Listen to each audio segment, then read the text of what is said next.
தமிழக வெற்றிக் கழக தலைவர் விஜயை சுற்றி 24 மணி நேரமும் கையில் துப்பாக்கி ஏந்திய அசுரன்கள்.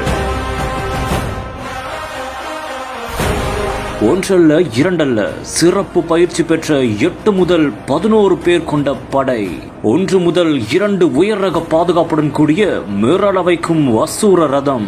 சல்மான் கானுக்கு பிறகு டாப் கிளாஸ் செக்யூரிட்டியை பெற்ற விஜய் இந்தியாவில் குடியரசுத் தலைவர், பிரதமர் தொடங்கி முதலமைச்சர்கள் வரை பல்வேறு விதமான தலைவர்களுக்கு பல்வேறு பாதுகாப்புகள் அளிக்கப்படுகின்றன. அந்த வகையில் தமிழக வெற்றிக் கழக தலைவர் விஜய் அரசியல் களத்தில் களமிறங்கிய நிலையில் அவரது உயிருக்கு அச்சுறுத்தல் இருப்பதாக கூறி அவருக்கு சமீபத்தில் ஓய்பிரிவு பாதுகாப்பு வழங்க ஒப்புதலும் வழங்கப்பட்டது. இந்நிலையில் இன்று விஜய்க்கு ஓய்பிரிவு பாதுகாப்பு அமலாகியுள்ளது. தமிழக வெற்றிக் கழக தலைவர் விஜயை சுற்றி 24 மணி நேரமும் கையில் துப்பாக்கி ஏந்திய பாதுகாப்பு படை வீரர்கள் இருப்பார்கள் என்று கூறப்படுகிறது. மேலும் மத்திய ரிசர்வ் படை கமாண்டர்கள் சுழற்சி முறையில் பாதுகாப்பு வழங்குவார்கள் என்றும் கூறப்படுகிறது.